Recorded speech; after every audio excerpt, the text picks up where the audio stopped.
একটা সময় আমি ভাবতাম সংসার মানেই সুখ, কিন্তু সংসার আমাকে সুখের আগে শক্ত হতে শিখিয়েছে। আগে ছোট ছোট কথায় কেঁদে ফেলতাম, এখন বুক ভরা কষ্ট নিয়েও হাসতে পারি। সংসার আমাকে বদলে দিয়েছে, চুপ থাকতে শিখিয়েছে, নিজেকে সামলাতে শিখিয়েছে, এমনকি একা থাকতেও শিখিয়েছে। আজ আমি বলবো আমার সংসার একটা মেয়েকে ভিতর থেকে কীভাবে বদলে দেয়, কীভাবে সে ধীরে ধীরে মানসিকভাবে শক্ত হয়ে ওঠে, আর সেই পরিবর্তন কেউ বাইরে বুঝতেই পারে না। বিসমিল্লাহির রহমানির রহিম। আসসালামু আলাইকুম। মনিজ চ্যানেল থেকে আমি মনি প্রতিদিনের মতো আরেকটি ব্লগ নিয়ে হাজির হয়েছে আপনাদের সাথে। আশা করছি পুরো ভিডিওটা জুড়ে আপনারা থাকবেন। আজকের ভিডিওটা হয়তো অনেক মেয়ের সাথে মিলে যাবে, কারণ আমরা অনেকেই সংসার করতে করতে এমনভাবে বদলে যাই যে আগের আমিটাকে আর খুঁজে পাওয়া যায় না। এই ভিডিওতে আমি কোনো পারফেক্ট সংসারের গল্প বলবো না, আমি বলবো বাস্তব গল্প, একটা মেয়ে ধীরে ধীরে শক্ত হয়ে ওঠার গল্প। তাই ভিডিওটা শেষ পর্যন্ত দেখো, হয়তো কোথাও না কোথাও নিজের গল্পটা খুঁজে পাবে। সবাই হয়তো ভাবছে আমি এভাবে কেন হাতে কালার করছি। এখন যে হাতটাতে আমি রং করেছি ওটা আসলে আপনাদের ভাইয়ার হাত। তো আমি চাচ্ছিলাম যে একটা স্মৃতি করে রাখতে আর কি, আমাদের হাতের ছাপটা শেষ যতদিন বেঁচে আছে এটা নিয়েই থাকবো। তো আমি ওকে প্রথমে একটা কালার দিয়েছি, এরপর একটু কালারফুল হওয়ার জন্য আমি অন্য কালার এখানে ইউজ করেছি। এটা আমি ক্যানভাসের উপরেই করছি এখানে। তো প্রথমে ভেবেছিলাম খুবই সুন্দর হবে, কিন্তু এটা আসলে এত মানে ছাপটা বোঝা যায়নি। তো আমি ক্যানভাসটা একদমই ওটা আমি এরপরে জেসু দিয়ে একদম নষ্ট হয়ে গিয়েছে, তো এই জন্য আর আসলে পুরোটা এখানে দেখায়নি। যতটুকু করেছি এখানে তুলে রাখার চেষ্টা করছি। তো চলেন মূল কথায় চলে যাই। আজকে ভিডিওর শুরুতে একটা ছোট্ট একটা কথা বলবো। আমি বলি সব সময়, আমি মনে করি আর কি, আমার চ্যানেলটা শুধু ভিডিও না, এটা আমার এভরিডে লাইফের ছোট ছোট গল্পের একটা জায়গা। তোমাদের কমেন্ট আমি সত্যিই মন দিয়ে পড়ি। অনেকেই নিজের জীবনের গল্প শেয়ার করো, কেউ মোটিভেশন পাও, আবার কেউ শুধু একটু শান্তি খুঁজে পাও এই ভিডিওগুলোতে। আর বিশেষ করে এই জিনিসটা আমাকে প্রতিদিন নতুন করে ভিডিও বানাতে ইন্সপায়ার করে। তাই আজকের ব্লগটা দেখার সময় তোমাদের দিনের সবচেয়ে টায়ারিং কাজ কোনটা কমেন্টে আমাকে অবশ্যই জানিও। আর যদি সংসার, পিসফুল লাইফস্টাইল, পেন্টিং আর রিয়েল লাইফ মোমেন্টস দেখতে ভালো লাগে, তাহলে চ্যানেলটা সাবস্ক্রাইব করে ফ্যামিলিটার অংশ হয়ে যাও, তাহলে হয়তো ভালো লাগবে। দুপুরে রান্না দিয়ে আজকে ব্লগটি শুরু করব। আজকে আমি অনেক কিছু রান্না করব বলতে এখানে পাবদা মাছ ছিল, তারপর এগুলো আমি ভালো করে কেটে নিয়েছিলাম, এরপর একটু ফ্রেশ করে নেব, তারপর শাক আস্তে আস্তে এগুলো রান্না করে নেব, সবজি রান্না করব, অনেক রান্না আজকে বাকি। তো কথা বলতে বলতেই সেগুলো শেষ করে নেব। একটা সত্যি কথা বলি, বিয়ের আগে আমি অনেক ইমোশনাল ছিলাম। কেউ একটু রাগ করে কথা বললে মন খারাপ হয়ে যেত আমার। নিজের ছোট ছোট ইচ্ছেগুলো নিয়ে আমি খুশি থাকতাম সব সময়। তখন মনে হতো জীবন খুব সহজ, কাঁদলে কেউ এসে বোঝাবে, মন খারাপ হলে কেউ পাশে বসবে। কিন্তু সংসারে আসার পর বুঝলাম সব কষ্ট কাউকে আসলে বলা যায় না, সব কান্নার শব্দ সবাই শুনতে পায় না। সত্যি বলতে সংসারে আসার পর একটা মেয়ের জীবন পুরো বদলে যায়। সকালে ঘুম থেকে ওঠা থেকে রাত পর্যন্ত মাথার মধ্যে হাজারটা চিন্তা ঘুরতে থাকে। কী রান্না হবে, সবাই ঠিক আছে কিনা, কাজ বাকি আছে কিনা, কেউ কিছু মনে করলো কিনা, নিজের কথা ভাবার সময় যেন থাকে না। আর সবচেয়ে কষ্টের বিষয় কি জানো, তুমি সব ঠিক রাখার চেষ্টা করবে, তারপরও কেউ না কেউ বলবে তুমি কিছুই ঠিক মতো পারো না। এই কথাগুলো ধীরে ধীরে মানুষকে ভিতর থেকে শক্ত করে দেয়। সংসার আমাকে সবচেয়ে যেটা বেশি শিখিয়েছে সেটা হলো একা একা কষ্ট সহ্য করা। আগে মন খারাপ হলে কাউকে কোনো ফোন দিয়ে বলতাম, এখন মন খারাপ হলেও চুপচাপ কাজ করি, কারণ একটা সময়ের পর মানুষ বুঝে যায় সবাই তোমার কষ্ট শুনবে না, কেউ কেউ শুধু তোমার দায়িত্বটাই দেখবে। তখন তুমি নিজেই নিজের সান্ত্বনা হয়ে যাও। একটা সময় ছিল খুব সহজে কেঁদে ফেলতাম, এখনও কাঁদি, কিন্তু এখন মানুষকে দেখাই না। রান্না করতে করতে, ঘর গোছাতে গোছাতে, রাতে সবাই ঘুমিয়ে যাওয়ার পর অনেক মেয়েই চুপচাপ খায়, কিন্তু পরদিন আবার হাসি মুখে সব কাজ করে।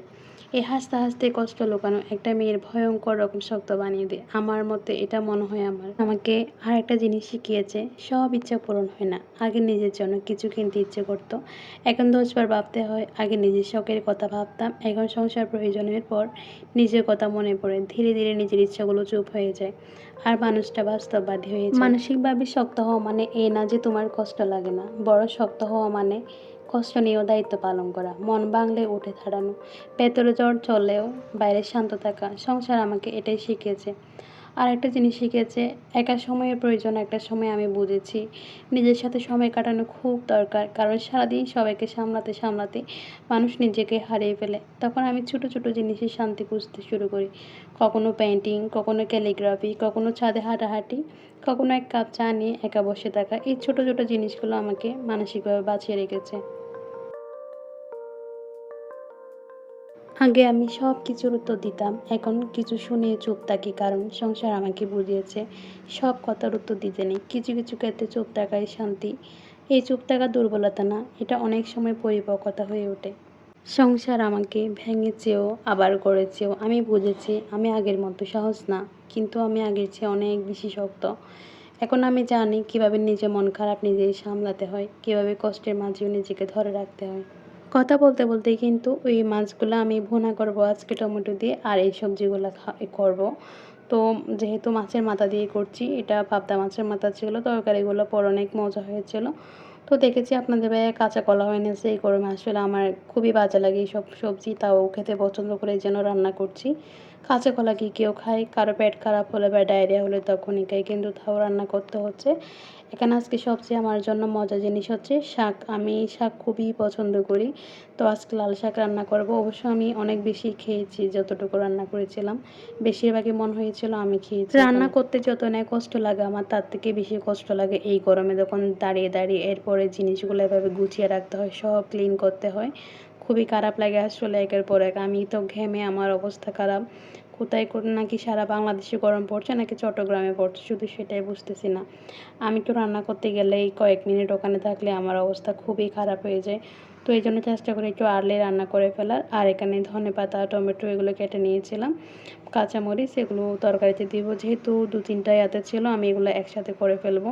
এগুলো সব একসাথে রেখে আমি আবার পাত্রগুলো সব কিছু ধুয়ে নিতে হবে। সব মেয়েদের জন্য একটা কথাই বলবো, যে মেয়েটা প্রতিদিন চুপচাপ সব সামলায়, যে মেয়েটা নিজের কষ্ট লুকিয়ে রাখে, যে মেয়ে সবার আগে সবার কথা ভাবে, সে দুর্বল না, সে অনেক শক্ত।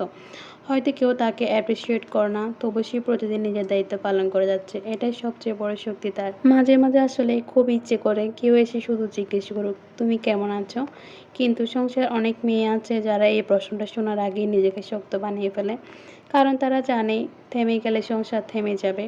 তাই তারা কাঁদলেও কাজ করে, ভাঙলেও কাজ করে, কষ্ট পেলেও চুপ থাকে। এভাবেই হয়তো তাদের দিন যাচ্ছে।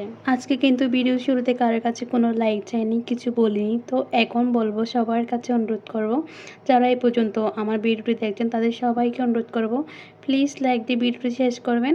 আর যারা আমার চ্যানেলে নতুন এসেছেন, তারা যদি এই ধরনের লাইফস্টাইল ভিডিও পছন্দ করে থাকেন, তারা চাইলে আমার চ্যানেলে একজন সাবস্ক্রাইব হয়ে থেকে যেতে পারেন, সাবস্ক্রাইব করতে পারেন চাইলে।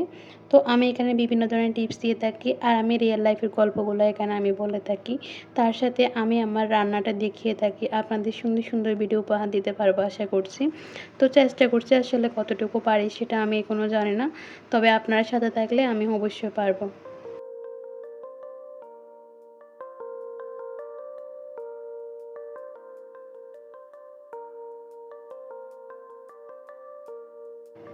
একটা মেসেজ দিতে চাই, সংসার আমাকে নিখুঁত মানুষ বানায়নি, কিন্তু শক্ত মানুষ বানিয়েছে। আজ আমি আগের মতো সহজে ভেঙে পড়ি না, কারণ আমাকে জীবন শিখিয়েছে নিজেকে নিজেকেই সামলাতে হয়।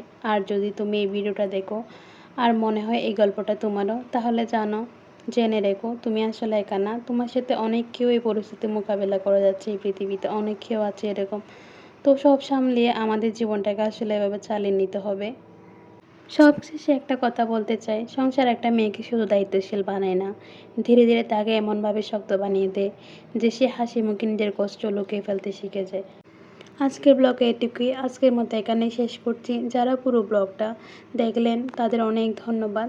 আপনাদের সাপোর্ট ছাড়া এত সুন্দরভাবে এগুলো সম্ভব হতো না। আপনারাও কমেন্টে জানাবেন আসলে আপনাদের কেমন লেগেছে আমার ব্লগটি। আবার দেখা হবে নতুন একটা দিনের ব্লগে। ভালো থাকবেন, নিজের খেয়াল রাখবেন, আমিও আমার পরিবারের জন্য দোয়া করবেন সবাই। আসসালামু আলাইকুম, আল্লাহ হাফেজ।